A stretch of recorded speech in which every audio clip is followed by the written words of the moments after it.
Drame au sommet du RDPC, la fronde qui fait trembler Yaoundé. Rébellion au RDPC, quand le Sud dit non et secoue le palais de Yaoundé. Mes chers téléspectateurs de Kamé News. Préparez-vous, ce que vous allez entendre aujourd'hui pourrait bien faire trembler les fondations même du parti au pouvoir depuis plus de 42 ans. Imaginez un instant, une région entière, fidèle depuis des décennies, se lève et dit à voix haute ce que personne n'osait murmurer. Stop! On ne joue plus à vos règles depuis la capitale.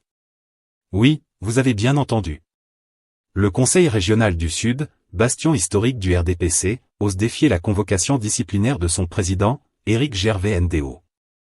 Et croyez-moi, ce n'est pas un simple coup de vent politique.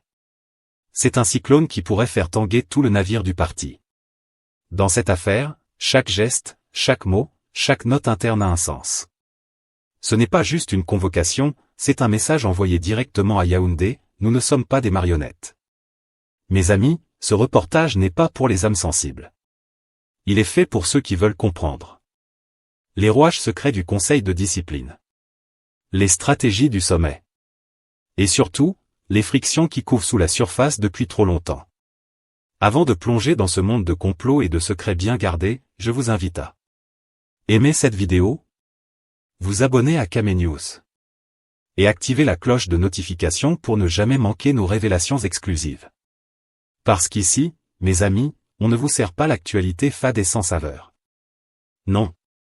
Ici, on vous la sert bien épicée, pleine de rebondissements, et sans filtre, comme on le fait depuis toujours sur Kamé News. Alors restez bien avec nous, car ce que vous allez entendre, ce n'est pas banal, ce n'est pas ordinaire, c'est le cœur même du RDPC qui bat sous tension. Parti à la fronde du Sud, quand la base regarde Yaoundé droit dans les yeux. Mes chers téléspectateurs de Kamé News, asseyez-vous confortablement, parce qu'on va parler d'un événement qui va faire trembler certaines colonnes du palais de Yaoundé. Oui, vous avez bien entendu, aujourd'hui, le Sud ose parler.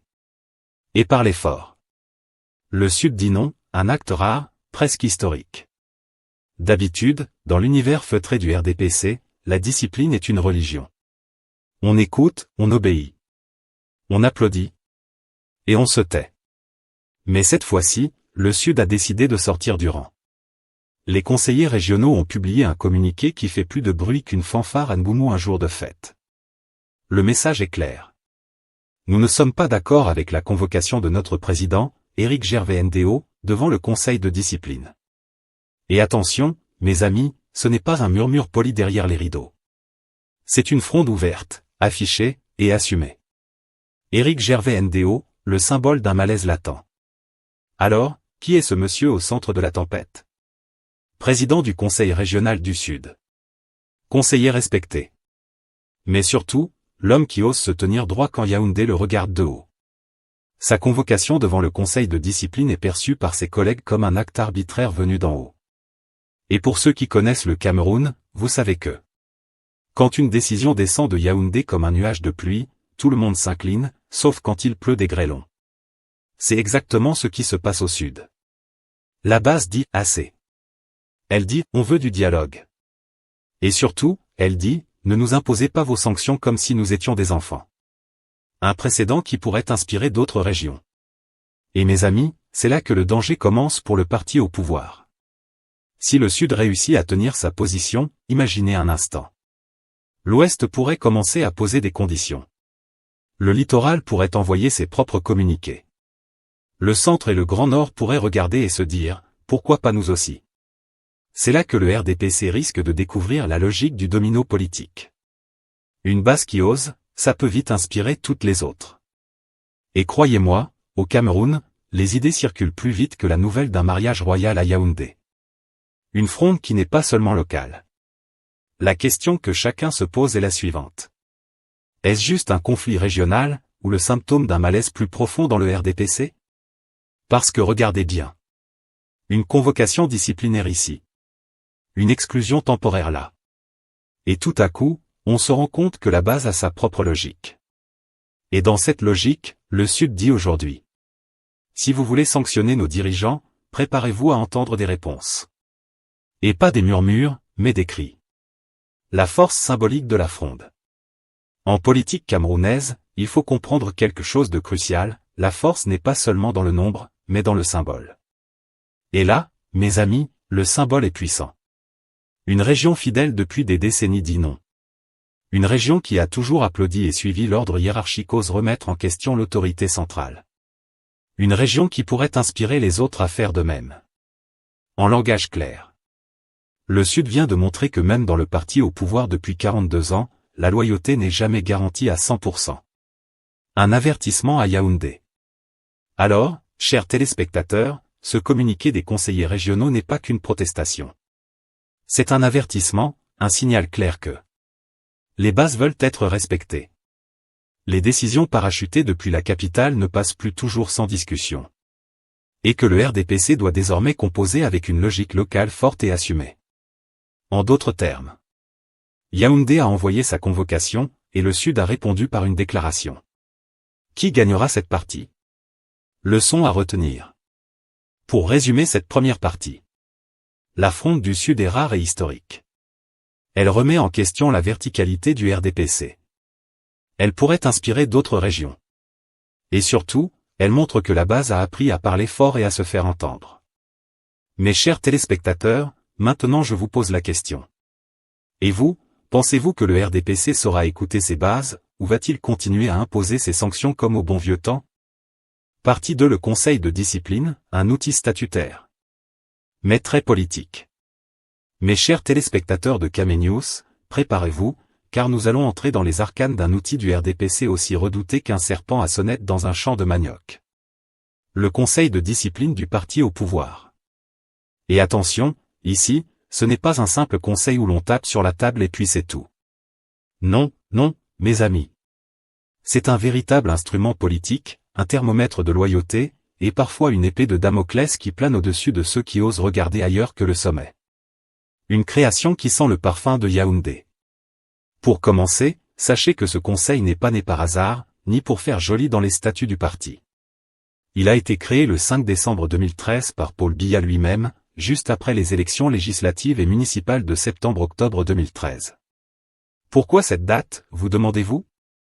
Eh bien, mes amis, c'est simple. Après les élections, certains militants ont commencé à marcher un peu trop droit, à lever la voix, à s'organiser, et le chef s'est dit, il nous faut un garde-fou.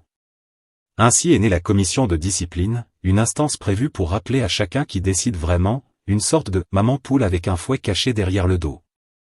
Activation à la carte, quand le conseil se réveille. Le conseil de discipline n'est pas permanent, et c'est là tout le sel de la chose. Il se réactive selon les besoins du comité central ou de son secrétaire général. Par exemple, après les élections de 2013, il a été créé. En mars 2020, il a été réactivé pour les élections législatives et municipales du 9 février 2020. Et rebelote en janvier 2026 pour traiter les nouveaux cas. Autrement dit, ce conseil fonctionne comme un vieux moteur diesel, il dort longtemps, mais quand on le réveille, il rugit fort et personne n'ose trop s'approcher. Les membres, un casting changeant. Autre élément clé. Le conseil n'est jamais composé des mêmes personnes. En 2020, par exemple, il était présidé par l'ancien Premier ministre Peter Mafani Musonge, et plusieurs autres personnalités du comité central siégeaient avec lui.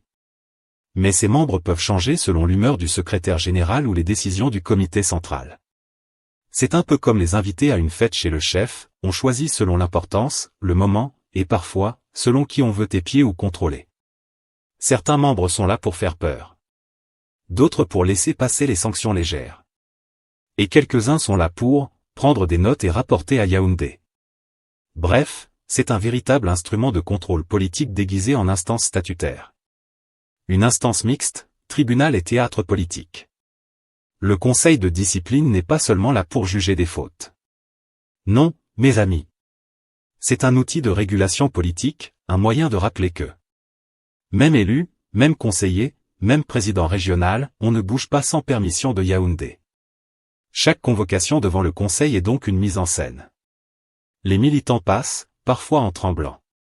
Parfois en essayant de plaider.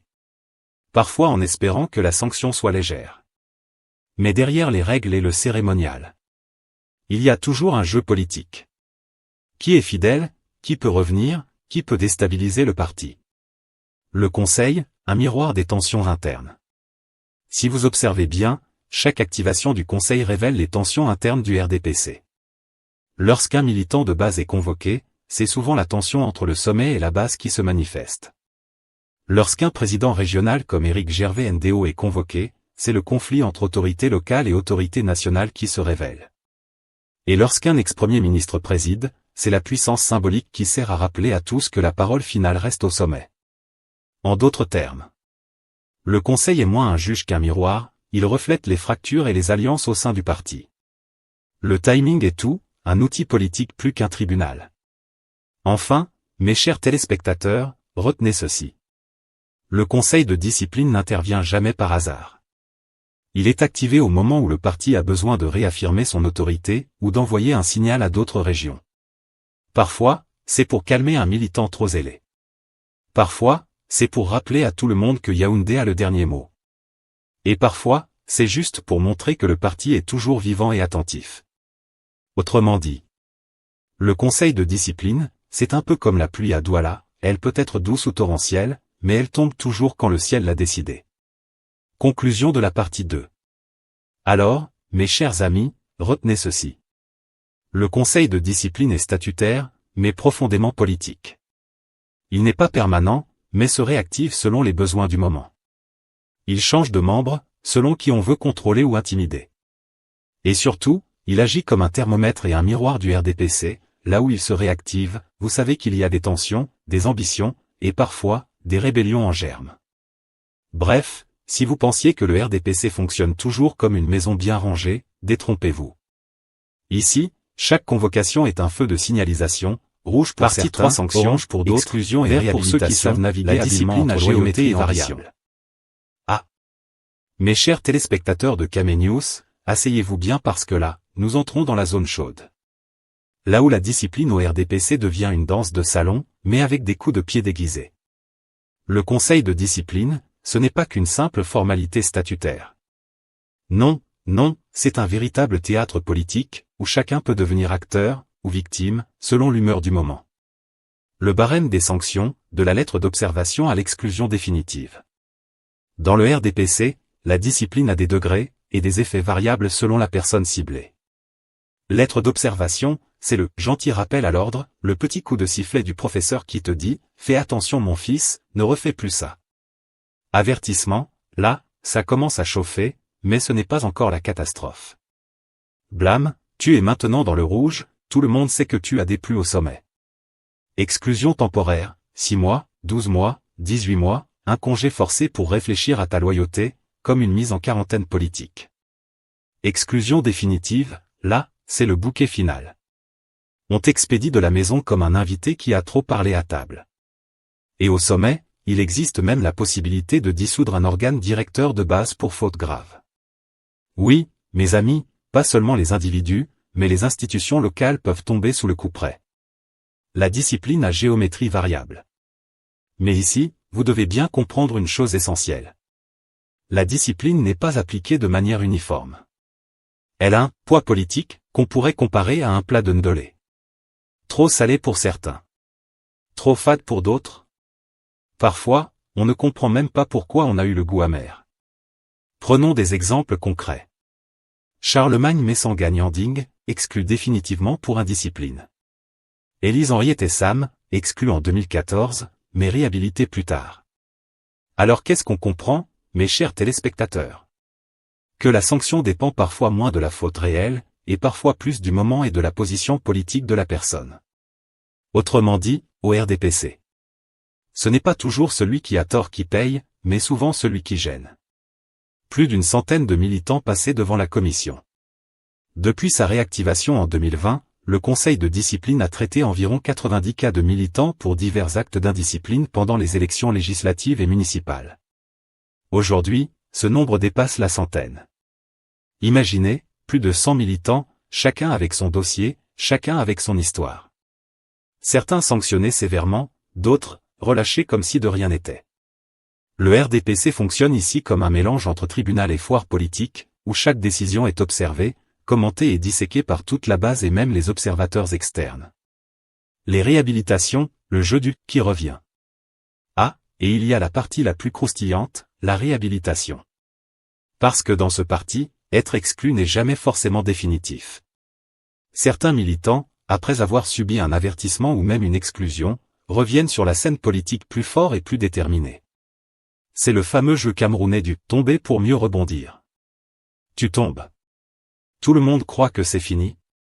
Et quelques mois plus tard, tu es de retour, comme si tu avais pris des vacances forcées mais bien méritées. Et ce qui est le plus amusant, ou inquiétant, selon le point de vue. Cela crée une culture où certains militants jouent avec la discipline comme on joue à la pétanque. On regarde les règles. On les contourne subtilement. On revient avec le sourire, et personne n'ose dire « tu triches ». Le paradoxe de la discipline, peur et défiance.